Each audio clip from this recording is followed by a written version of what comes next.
Je connais un de mes fils, c'est là qu'il a commencé à abandonner Dieu et à se perdre. Et je le sentais parce qu'on peut savoir si quelqu'un est en train d'abandonner Dieu par sa manière d'écouter la parole.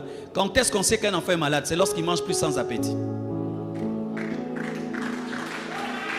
Alors, il m'arrivait des fois, parce que moi je n'invite pas des orateurs seulement parce qu'ils prêchent grave. Mais des fois c'est parce qu'il a une vie profonde qui peut dégager.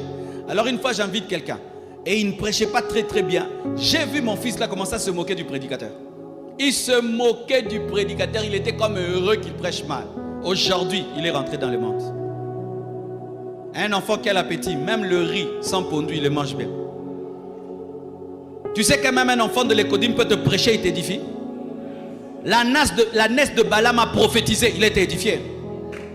Lorsque tu deviens trop sélectif dans celui qui peut t'impacter, tu es devenu non enseignable.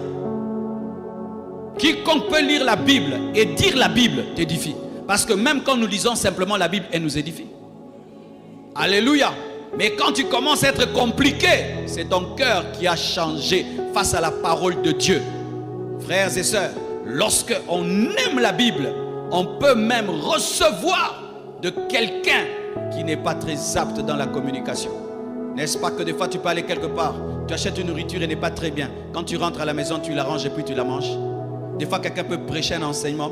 Tu trouves qu'il y a sur 10 choses, il n'y avait qu'une seule chose. Tu prends seulement la seule chose. Tu rentres à la maison, tu l'amplifies. Alléluia. Alléluia.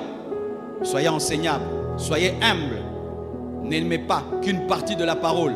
Il y a des parties de la parole qui nous encouragent. Il y a des parties de la parole qui nous remplissent d'espérance. Il y a des parties de la parole qui nous remplissent de foi. Il y a des parties de la parole qui nous corrigent. Il faut aimer toute la partie de la parole. Toutes les parties de la parole.